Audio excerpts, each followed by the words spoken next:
right, so let's begin. Lack of financial literacy is the reason why a lot of investors fall prey to different kind of financial frauds or land up buying wrong products. Although, thanks to the financial markets regulator, investor interest and their protection is a non-negotiable at any cost. But having said that, due to a lot of information bombarding and influencers claiming to be market pundits and a few mutual fund distributors in an attempt to make a quick buck, often take advantage of market movements and lure investors to buying specific products. And in this case, we are talking about mid-cap and small-cap funds that have seen this particular space has seen a strong run-up. Let's discuss this further with Aditya Agarwal, co-founder Wealthy.in. Aditya, good evening and welcome to the show.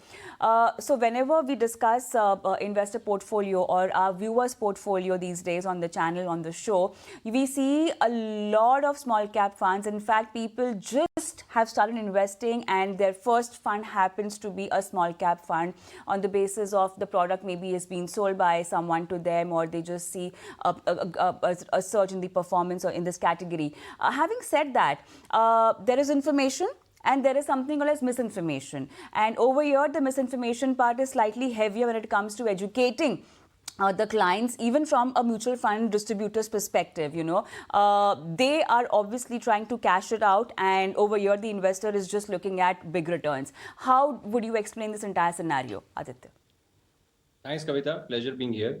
So you're absolutely right. I can explain it by a simple example. When you're buying a new phone, we can very easily compare that, the camera is how many pixels, the battery life is for how long, what is the weight of the phone. So there are very clear-cut, specific facts that help us choose a product.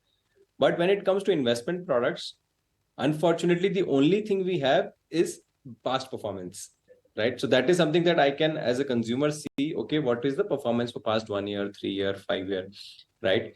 I can't predict what the future is, but I can see what is the past. What happens majority times, right? And it is not just about if a consumer is buying through a distributor or his consumer is investing on their own.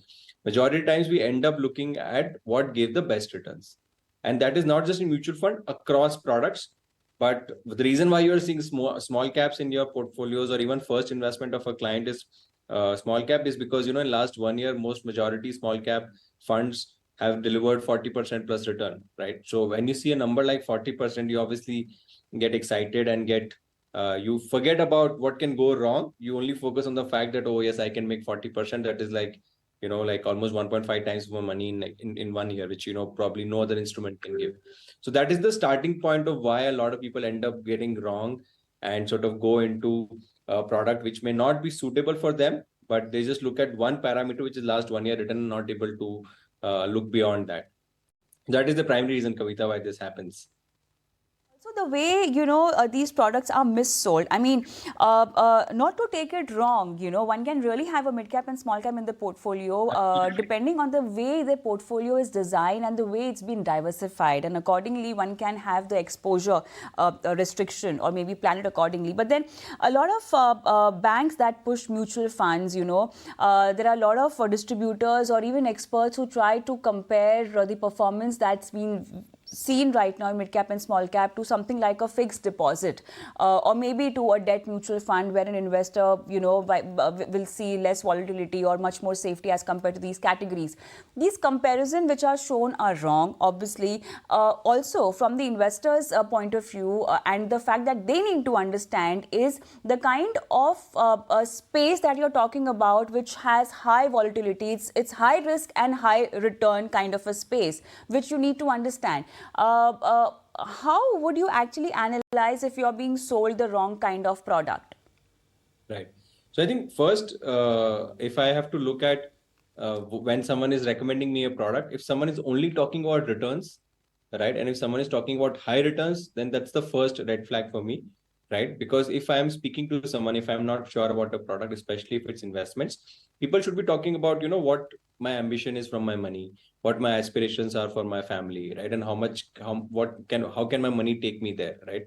But if the conversation about a product is about returns, then that is an immediate red flag, because then I should at least go deeper into it, right? I should ask question that, okay, in last 10 years, in last 1 year, you are seeing 40% return. But if you look at last 10 years, how many years are there where it has consistently delivered 40%, right? So, because then at least that will make me understand that, okay, this 40% phenomena only happens probably once or twice or thrice in 10 years, right? There are also times when it actually falls by 40%, right? And no doubt, small caps are a great investment, because if you look at the growth of money in small cap index versus a large cap index, it's almost twice, differences of 2 times. My 100 rupees invested will probably become in 20 years, like maybe my 1,000 rupees will become probably 41,000 rupees in small cap, whereas my 1,000 rupees invested will become 22,000 in large cap. So the returns are definitely there, but the returns are not for person or an investor who is coming just because they want to earn another 40% in 1 year, right? That is not going to happen, because a lot of people who made money in small caps are people who consciously chose small caps as the part of their portfolio, and only then they were able to see that return from their portfolio.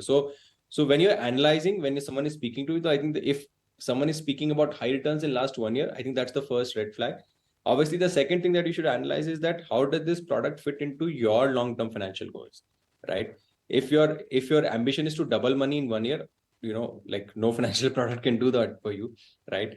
But if your ambition is that, okay, my money can grow at a faster rate than, let's say, a bank fixed deposit or a stock market, then definitely small cap is a choice for you. But you should also then understand that what goes up, as you rightly said, what goes up so quickly can also fall down very quickly, because volatility is huge in these small caps, right? I remember 2017-18, people were investing in small caps, and it gave 50% return in 1 year, but the next year, people lost almost 50% of their portfolio value, because suddenly small cap was out of flavor, right?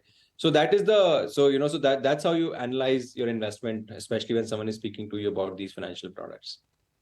And specifically, if someone tells you that the money will be doubled in 1 year, it's an equity product, you really need to understand, be it a small cap, mid cap, or even a large cap category. 1 year is not a time horizon for you to be investing in equity via mutual funds. 100%. I think you have to understand that, this is an asset class which will grow because it is linked to the growth of economy. But in short term, you can't predict its behavior. It's like, I think one famous dialogue that is there is that, if I'm taking my dog from my home to my library, right, or my office, I know eventually we'll get there, but what exact path my dog will follow each day will probably be different. So that's, I think, very similar to equity markets, that eventually it will give you 12-15% returns over a long period of time. But you will not get it every year, but over a long period, yes, you will get that 15% kind of compounding from equity investments. So also, now do you think it's a time to maybe reduce exposure in mid cap, small cap? I mean, even if it's a part of your portfolio now, in whatever way you have placed it, and if you're really heavy on it, you think certain amount of profit booking can be done? Right. That's a great question, Kavita. In fact, a lot of people struggle with that how do I decide what to exit and what to sort of keep?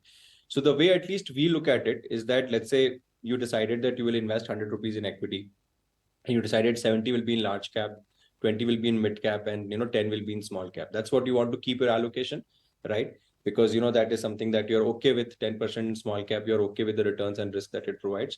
Now let's say market ran up really a lot, right? And let's say small and mid cap and large cap remained the same, but your 10 rupees in small cap became, let's say, 15, right? So now your allocation is kind of disturbed. So the one way to look at it is that you can sell as much small cap so that your allocation again becomes 70-20-10. That's one compass to use. Otherwise, it's very difficult when to get in, when to get out. So the best way is to decide that, okay, in long term, I want to keep 70, let's say, in large cap, 20 in mid, and 10 in small. And then if, let's say, there is a profit run or there's a run, and it will actually work other way around as well. Let's say if there is a market crash and your small cap from 10 becomes 5, and if you're investing more money, probably it's time to put it in small cap, because you're getting into, because your focus is that I will get back to that 70-20-10, because in long term, 70-20-10, I'm very comfortable with the kind of risk and return it provides. So to answer your question, whatever is your mix, decided mix, like 70-20-10 is a great mix to work with. If your profits have risen so much that the 10 has become in small cap become 15 out of the total portfolio, you trim so that you get back to 70-20-10. All right, so that's the way one should be looking at mid-cap and small-cap space. Thank you so much, Aditya, for being on the show and helping our viewers with this. Time for a quick break, but then post that, let's talk about your life post-retirement. How can you ensure that whatever money you've invested for your retirement purpose is utilized really well? And what about your career? Can you really have a career post getting retired, especially after 60? All of this and more after this break.